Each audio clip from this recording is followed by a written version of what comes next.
Hello and welcome to the Uncapped podcast, brought to you by Roasthouse Pub, one of Frederick's finest craft beer and culinary destinations, where great people come to drink amazing beer. Visit them to track their taps and menu at roasthousepub.com or download the digital Pour app to track what's on tap. I'm your host, Chris Sands, and this is episode 68 of the Uncapped podcast, where we're going to take a dive into the current battle to save Maryland's craft beer industry from a bill that, I mean, correct me, Liz, who, so we'll just say now, my guest today is Liz Murphy, with just, we'll say, a laundry list of things we could say she does, but everyone knows Liz. Hi, guys. And maybe you can correct me if this is hyperbole, but House Bill 1052 could literally destroy part of the Maryland craft beer industry. Yeah, I wish that I could say it is hyperbole. And I remember when I was writing my column that ran earlier this week for the Capital Gazette about this, I struggled with trying to restrain my language as well, but you're absolutely right. I feel like every session now is just a new opportunity for the Maryland House of Delegates to shock us with their what seems like willful obtuseness about how the craft beer industry works, and that these are small businesses and you can't jerk them around. How are they supposed to function? Yeah, and then one of the things that's been kind of frustrating and confusing this time around is that you would think that over the past year they would have become much more educated in the needs of the industry and what would help them move forward with all of the feedback they've received, and the plenty of examples of what would help move the industry forward. Yeah. But there just seems to be this complete misunderstanding or worse. Yeah. I mean, so that's kind of the challenge here. So just for a little bit of background. So 1052 is a House bill that was introduced by Delegate Derek Davis and Delegate Talmadge Branch, and Davis is the chair of the Economic Matters Committee, and the Alcohol Subcommittee sits underneath that. And Delegate Talmadge Branch was the original sponsor of last year's House Bill 1283, which originally just started as a repeal bill, just to bring back operating hours. Which we thought was bad last year. Well, the funny part is that everybody ignored it. We're like, oh, and then there's this other bill, but this is just so completely ridiculous. Yeah. I remember the first time I had that Uncapped did any coverage of it, it was with Ben Savage. I remember that. And we just completely glossed over. Like, yeah, there's this thing over here that has with one sponsor. Yeah. Like, nobody's paying attention to it. So what's fascinating about this bill is that Davis, in a recent interview with the Baltimore Business Journal, actually said that this bill, which again just takes a nice big fat metaphorical baseball bat and is just winding up to kneecap the industry again, was in response to the outcry, which I don't know how to really wrap my mind around that kind of statement, because he, in December, put out this big editorial about, like, look at all the great things we did, and we're actually champions of the industry, and we increased taproom limits and sample sizes and made contract brewing legal. And then just a few short months later, this ridiculous bill lands on somebody's desk and it's rolling back everything. And when somebody asks him about it, he says, well, everyone was just so upset about it. And it's like, are we children? Because that's what it feels like. That's like, well, you said this is what you wanted. And it's that kind of, I don't know if, you said this earlier, which I really liked, which is, I don't know if it's petty or if he's just being willfully obtuse. Because, again, these are business owners. One of the provisions in the bill says, okay, so right now you can serve up to 2,000 barrels per year on-premise taproom sales, right? They want to roll that back to 500, which was the status quo prior to last year. That is insane. And what was, I think, they were asking for like 5,000 last year, right? They were originally asking for 5,000. At one point, they were like, hey, 4 would be cool. Yeah. You could actually technically go up to 3,000 if you want to buy your own beer back. Technically. Yeah. Technically. Yeah, because but so his reaction to make people happy in the industry is to just subtract even more beer from what. Well, yeah, and I think what really frustrates me about it is that no, people look, even the Brewers Association of Maryland, when they put out their initial statement in response to 1283, said, we did get some gains, but the issue was with the process. The issue was the fact that we had to go through all of this emotional hand-wringing, that it doesn't matter whether or not there were backroom deals. The reality is that is the perception. I think part of the problem, which allows was it Branch or Davis that made that statement? I can't remember now. Davis was the one who made the statement. The problem I think that allows Davis to make that ridiculous argument is that what people had the great outrage about was when it was just a House bill, not the end result. Because when it was a House bill, it did a lot of the same damage that 1052 is going to do. Oh, yeah. It got cleaned up by the Senate some, and then when it was passed, it did move everything a step forward. Then the extreme negative reaction focused on what the House tried to do. Yeah, the process, the whole thing. So, and I think that there is some onus on all of us that maybe weren't clear enough that that's what everyone was mad about. No, because here's the thing. I'm gonna have to disagree on that. And the reason is this, is that if we were to look at any other industry, I remember Carly Ogden from Attaboy at one of the Reform on Tap task force meetings put it very well when she said, these types of limits essentially are you telling us how successful we are allowed to be. And not only that, when you take that a step further, this is how those breweries make their business plans. I mean, by Carly's own admission, though, she's just a crazy internet poster. Well, she is. And actually, hopefully she's not listening. You're not disagreeing with it. I was just trying to play devil's advocate in some way that he could get this twisted idea in his head that what was needed was to remove everything that was done. Yeah, I guess what frustrates me about it, though, is that you have somebody like a Union Craft Brewing. And I talked with John, who's one of the co-founders of Union, and he said, they took a risk reinvesting in Maryland and doing this big expansion with Union Collective. And now businesses are making business choices based on what the regulatory landscape is. And if it's constantly up and down, nobody will be able to make any plans. And it certainly won't invite anybody here. As we sit now, ignoring future legislation, it's not a horrible environment. No. It's still handicapped compared to our neighbors, north and south. However, for most breweries could operate in that environment. But what could happen would make it ridiculous for anyone to open a brewery in Maryland. Well, I think the other thing, too, though, is that the perception of Maryland in terms of how it interacts with its breweries has fundamentally changed, I would say, in the past 12 to 18 months. I spoke with Secretary Todd Haymore. I believe he was Secretary of Agriculture and then became Secretary of Commerce for Virginia. And he said on the record, they never really considered Maryland, anti-brewery until last year. And now other states around us have talking points to say, well, things are fine right now, but just take a look at 1052. The House of Delegates could wake up one day and decide, you know what? No. We don't want this $600 and some $1 million worth of economic impact to the state. Yeah, it's ridiculous.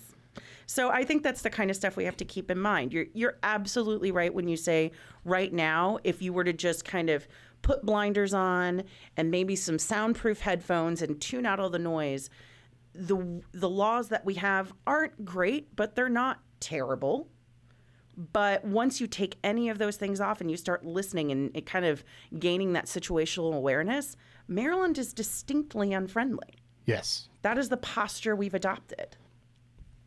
So when you were talking to John at Union, was it the fickle nature of our legislature's attitude towards ripping the rug out from under his business, or were there certain parts of 1052 that he was pointing out specifically were what would be a detriment to Union?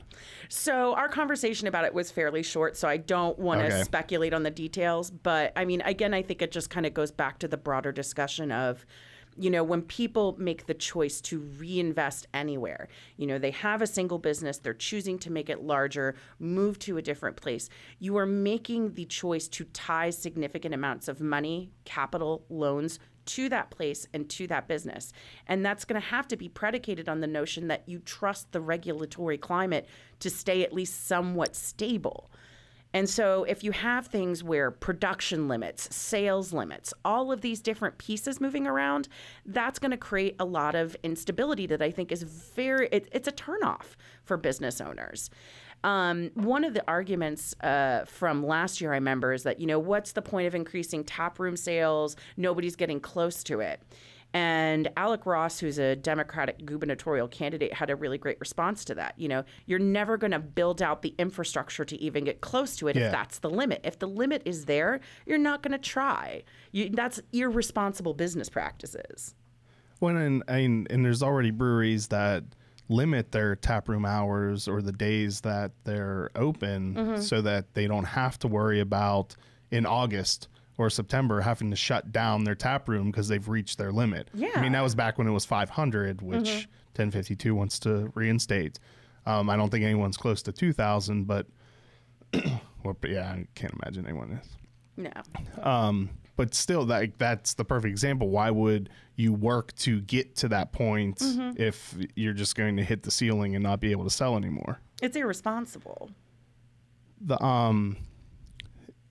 So I think, besides rolling back the barrel limit, that's a big deal. Probably the eliminating the ability to contract brew is probably one of the most onerous parts of this bill. Would you agree? Yeah, which is such a surprise considering that I remember Jeff Kelly, who is, I believe, the field enforcement director for the comptroller's office, said that was actually one of the really good things that came out of 1283. Because prior to that, our language from a regulatory perspective around contract brewing... Yeah, it allowed it in 7, but it didn't allow it in 5, the class of the Depending brewery. on who you asked, it was legal or not legal, and it could also depend on the time of day. And, that's not only a detriment to breweries like Peabody Heights or larger breweries who are trying to meet the demand with their inability to supply a certain brand, but contract brewing has had a lot of small brewers get their start. Like Brooklyn Brewery was a contract brewer. Sam Adams. Contract brewer. That's the kind of thing where until Brooklyn Brewery was able to buy, I think it was a matzah factory and then make that their brewery, they were contracting through someone else to get their beer into people's hands, to get the capital to open their own place. So I think what frustrates me is particularly about that provision and what makes it so, I don't know if it's intentionally malicious, because I think it requires a little bit more of a nuanced understanding of the industry, but that not only impacts brewers that are in business today. Peabody Heights is known as an incubator of Baltimore beer because it has given people the stepping stool they needed to become... to build the capital to make the investments into your own brewery. Yeah, exactly. So then, and I think you talked to Tim Skelton about that, right? And yes. I think one of his quotes that it would put them in jeopardy. Oh, yeah, absolutely. I mean, that's something that would, again, have a significant impact on your business. Because last year's conversation was really surrounding, you're telling us how successful we can be. And this year's conversation really needs to be centered around the fact that you are now messing with our ability, and messing isn't the right word, it's not strong enough, but you're compromising our ability to function as a stable business. And that's the kind of stuff where in this kind of economy that can't happen. Yeah, and then there are multiple Maryland breweries that are still operating in that where they haven't made the investment in their own locations yet, that they are contract brewing, and I would assume that 1052 would just put them out of business. They would cease to exist as soon as that bill was enacted. Yeah, and even that part of the legislation is written in a very strange way. Like it's not necessarily that there are ways around it, but I've been looking at that particular piece of the bill with a friend of mine, Greg Parnas from DCBeer.com, who has a much more comprehensive understanding of the legalities of how this kind of stuff works. And it's again written very similarly to last year, where it's like, wait, what does this mean? We think it means this. We're not 100% sure. There are a lot of weird little qualifiers and legislative nooks and crannies that make that a very dangerous piece of legislation. Now, I can never remember, did 1283 do anything with the hours of operation, or was that removed by the time that it passed? This was one of the things that I remember a lot of breweries who ended up benefiting from the result were still really unhappy about. So prior to 1283, the law of the land was that operating hours of a tap room were regulated by the county, which is how a lot of things are done in Maryland. You know, the laws in Frederick are very different from the laws in Anne Arundel, which are very different from Montgomery County and Howard and all those different things. What 1283 attempted to do was originally roll back the hours unilaterally across the board and standardize them. The end resulting 1283, it standardized those hours across the state, not legislated by the county, for breweries that were not operational or hadn't had their paperwork in by a certain date. But all of the ones that were already open or had their paperwork in by a certain date are grandfathered into the old rules. So one of the things that makes the beer community great, not just in Maryland, but across the country, is the fact that we genuinely want to see others succeed. You know, breweries help each other out.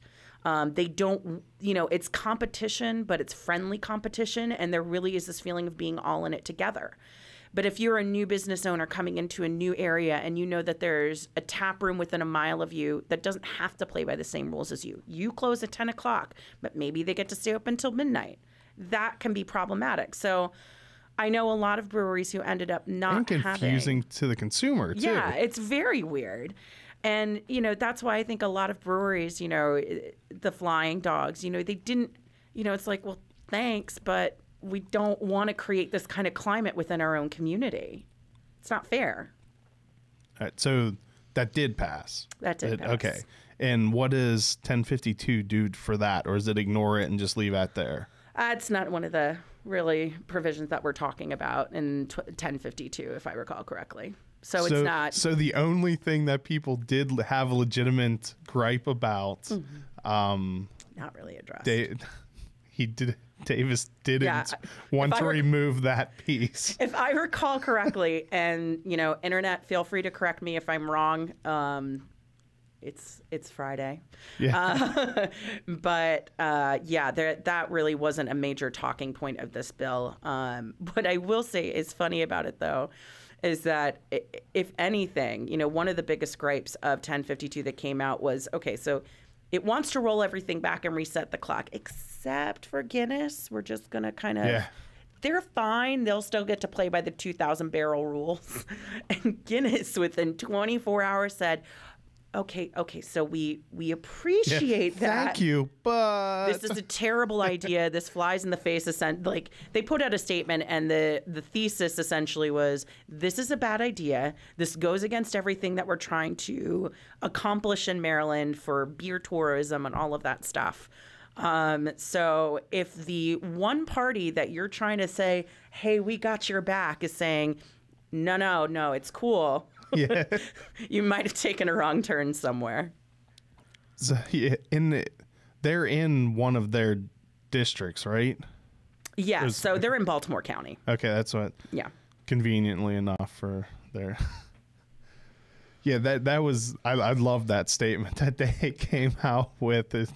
Oh my God, I don't even know. We appreciate the love, but it's maybe not that way. Like, that's not where we appreciate what you're trying to do, but you're like at a 14, come down to a 7, maybe a 5, you know, just tone it down. So on one end of the spectrum, we have HB 1052, and then all the way over at the other end of the spectrum, we have House Bill 518. Yes. Which I think when the comptroller was on, that hadn't been introduced yet. No, they were in the process of it. So that's the Reform on Tap Act. Yeah. Which was informed by the findings of the Reform on Tap Task Force, which took place over the spring and summer, and I believe early fall of last year. It's a world without limits.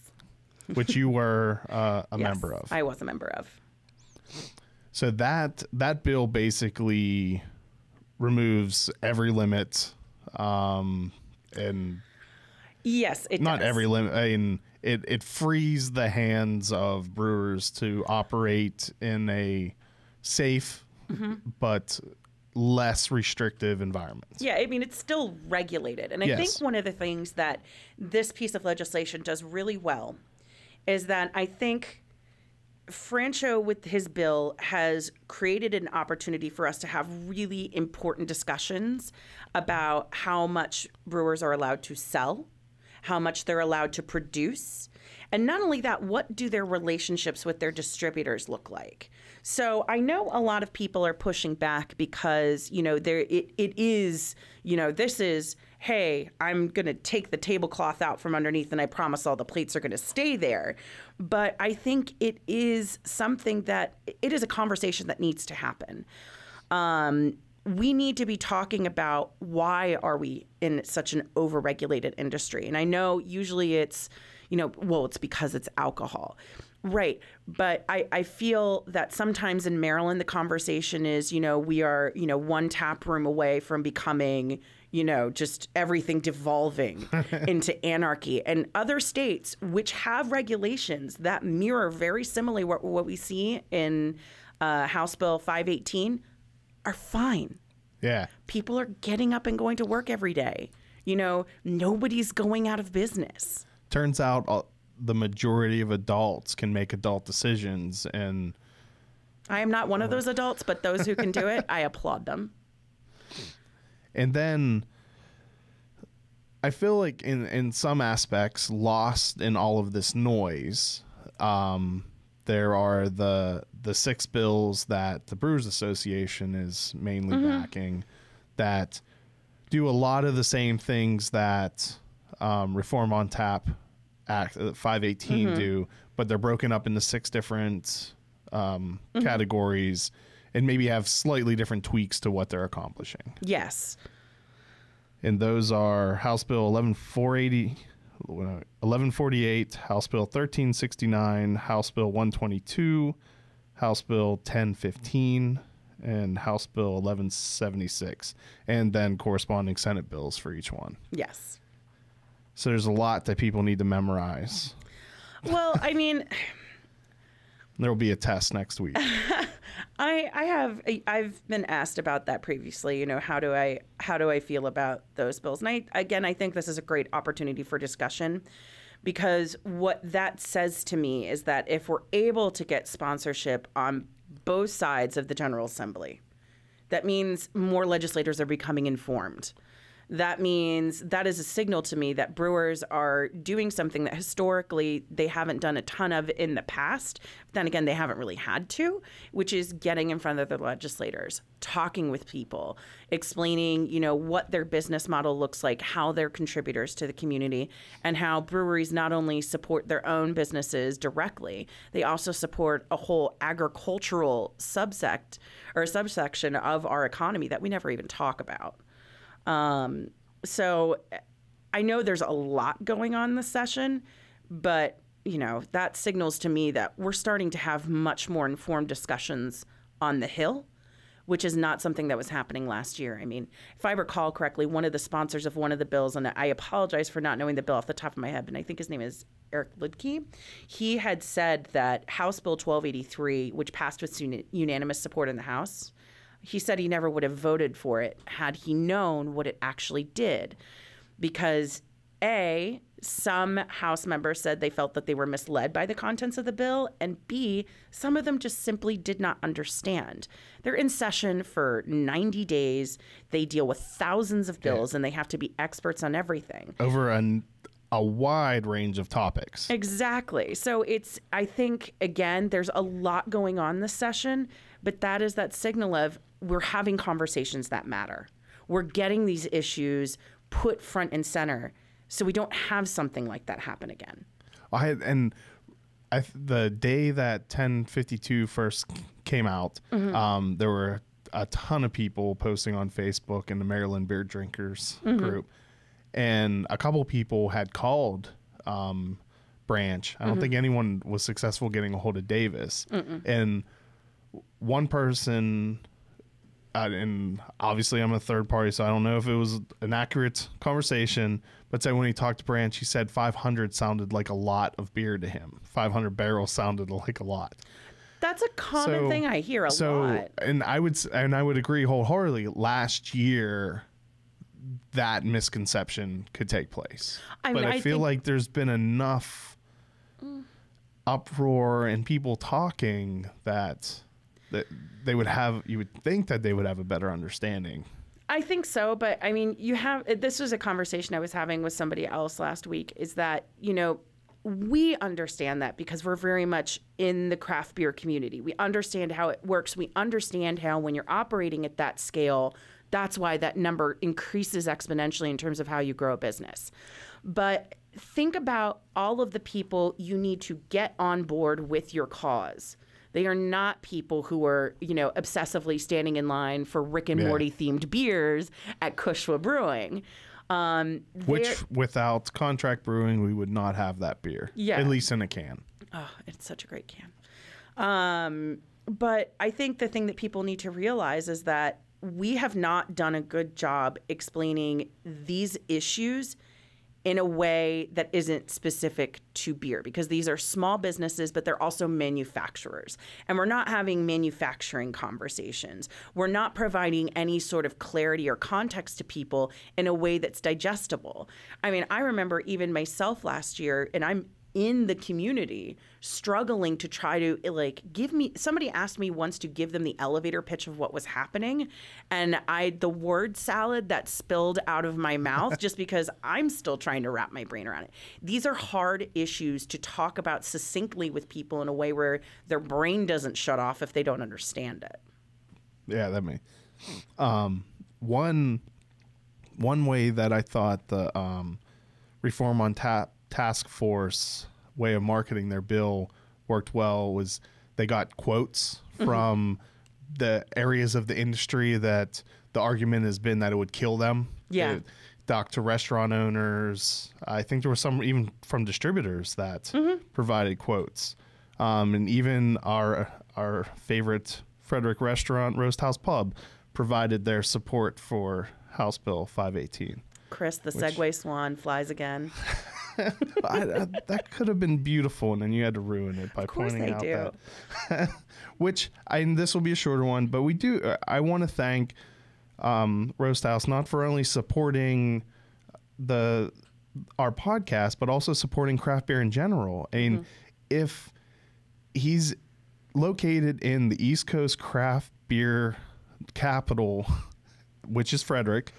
And that was said during a press conference by the comptroller, so it's true now.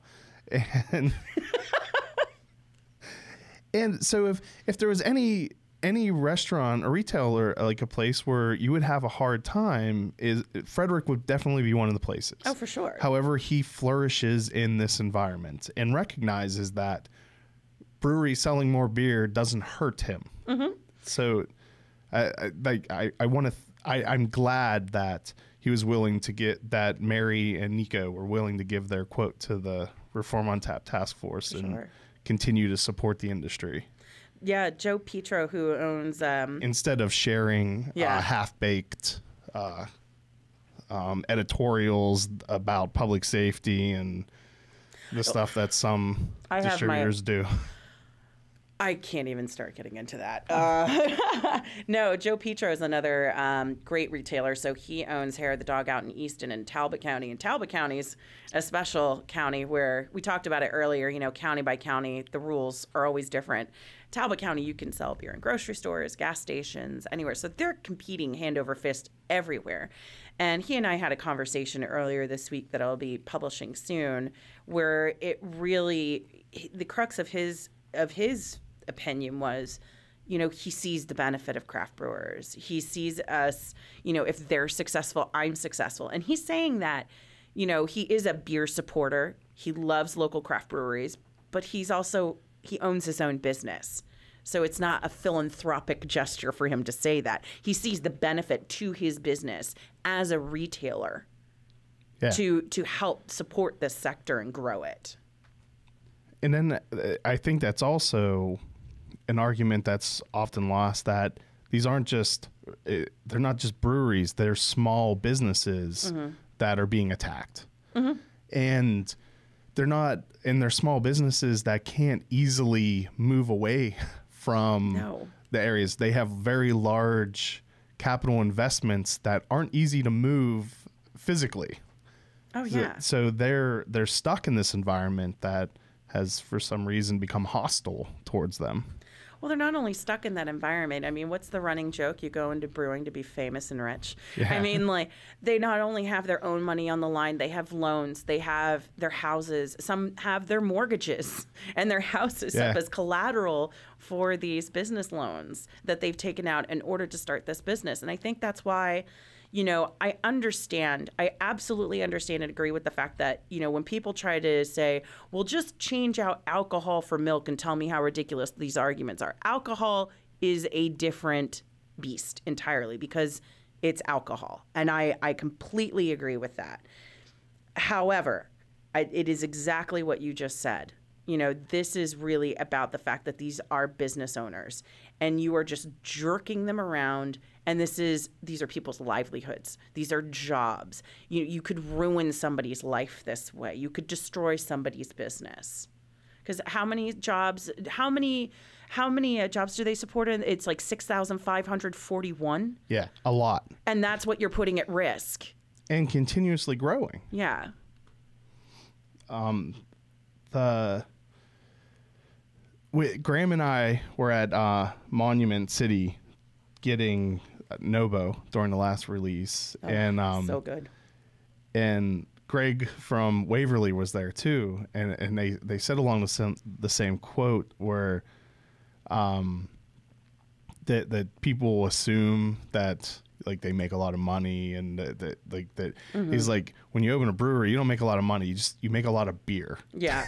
And so we're not getting rich, we're making a whole lot of beer. And then paraphrasing, but the basis was like they're not huge companies that are just raking in money. They're small businesses that have to really work hard at making a living, and anything that not even just gets in the way, but just is aggressively against their ability to make a living should not exist. Yeah. So right now, what should we tell everyone to do? What is the best thing that people can do to help? So I know that the cry to contact your legislators is the right one, but we need to be very specific right now. 1052 is a dangerous bill, and Davis, I believe, somewhere on the record said 1052 has a way better chance of passing than 518. And that is a message I believe the public needs to just aggressively refute. Don't contact your senators right now. You need to contact the House. Yeah. Most of you will get back some sort of response if they're not on the Economic Matters Committee, that they're not on the committee. And they can't do anything until the House votes, but that's okay. That is the right response because they can't get involved. It may never come out of committee.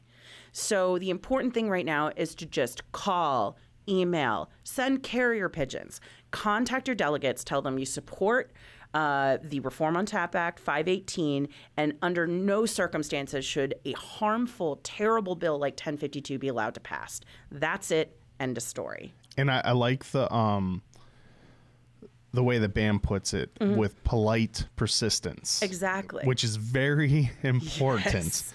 Be polite, be professional. Do not call screaming at your representative, even if there's someone who has gone on record as supporting 1052. You're not going to get anywhere by being disrespectful and yelling and using vulgarity or anything other than polite persistence. I would completely agree with that because, here's what I will also say. The way to be an effective advocate for the craft brewers that you love and want to support is to speak articulately and be informed. Don't just tell them you don't support 1052. Tell them why. Tell them that you want to see these small businesses flourish and succeed. And a bill like this does the exact opposite. So I agree. Don't swear. Don't scream at them. For some of them, they've probably heard about this bill before, but you may be yelling at somebody who has no idea what this bill is because it's not in their typical wheelhouse. So I think that's absolutely right. I think the Brewers Association of Maryland also said something really helpful, which is to remember that in a lot of ways, it's a distraction from the real story. And the negativity that has surrounded and engulfed the craft beer community has really taken away from a lot of the great stories and the valuable contributions that Maryland craft brewers are making to our economy. There's a lot of room for growth, however, because for those 6,000 plus jobs, we rank fairly low in the rest of the country in terms of what we could be doing from an economic contribution standpoint. Yeah, I think it was in the 37th. Yeah, I think it's somewhere around 37th. So yeah, be respectful, be persistent, be aggressive in your support of 518 and the other bills that are out there, but 1052 has to go down. That cannot be allowed to stand. And going back to your point that if your representative isn't on that committee, it's possible when 1052 comes out of committee, it could be completely different at this point. Is that correct? You know what? That would be speculation on my part. Okay. It may come out of committee differently. There may be some amendments tacked onto it, but it could go either way. But that's one of the reasons why your representative would give the response that they're not on the committee, because they wouldn't be commenting on something that definitely is going to be that way when it reaches their ability to vote. Well, yeah, not only that, though, they also have zero sway at this point. But it's good to be speaking to them now, so when it comes out, whatever beastly form it's in. I mean, remember, 1283 was like terrible, but nobody's going to do anything about it. And then it somehow came out and was worse. Yeah. So I think that's really just the focus there, is to talk to your legislators now. The reason why things went horribly wrong last year was because they weren't informed. Your job as an engaged citizen is not to scream at them. It's to make sure your legislators understand your interests and why they're so important to you. And it is completely reasonable for them to not be informed on this particular issue. Correct. Because there are a lot of things that they have to know and vote on, and they rely on feedback from their constituents as well as lobbyists, which, like, as much as people talk about how horrible lobbyists are, they do serve that as that conduit for the knowledge to legislators on what they learn about the issue. So reaching out and explaining politely and undoing any damage that the special interest groups lobbyists have explained is a great benefit. So then the first hearing for every bill is February 23rd, next Friday, starting around 1 o'clock. And you will be there. Yes, I will be there. I will be testifying. I will not be there, unfortunately, but you'll be in my thoughts. While you're at your beer festival in Pittsburgh? Yeah. Oh, okay. Yeah. Thanks. I probably won't be thinking about much other than what the next beer I'm gonna have is. But I do wish I could be there to lend support, but I'll send you text messages from the trenches. Well, you can live stream it. Oh, no. They probably don't. Do they allow that, Graham? You would know. I feel like that's something they wouldn't allow. I'm just not a big fan of live streaming anyway, so that's You're on a live stream right now? No. You're not a fan of it? Not a fan. Face for radio. This is very difficult for me. Do you feel is there anything else you think we should cover? I mean, I think that's it. There is one other bill that I don't want to spend a ton of time on. You didn't bring up one of the most ridiculous what is it? I think ones. it's House Bill 1316. So right after 1052 came out, a bill came out to put forward a task force, because it's the Oprah show. You get a task force and you get a task force to see whether the alcohol regulator should be regulating alcohol, or whether or not it should be given off to another department. So the comptroller is the alcohol regulator. So we could sit here and probably dive into this, but let's be realistic here. The comptroller in pretty much every other state, Bart Watson, who's from the Brewers Association, and Bart, I apologize if I'm misattributing this to you, but my understanding is that there was some sort of, I think it was for the Economic Matters. It was like a hearing about this issue. And at some point in December, and somebody asked him or somebody from the Brewers Association if they knew of any other state where the comptroller didn't regulate alcohol. And he said not to his knowledge. So this would be an extreme departure. I mean, Maryland loves to be a trendsetter, but I think the alcohol not regulator, the one that we want to be the trendsetter for. No. Let the alcohol regulator regulate the alcohol, because mommy and daddy are fighting, and the children are going to be the ones that suffer.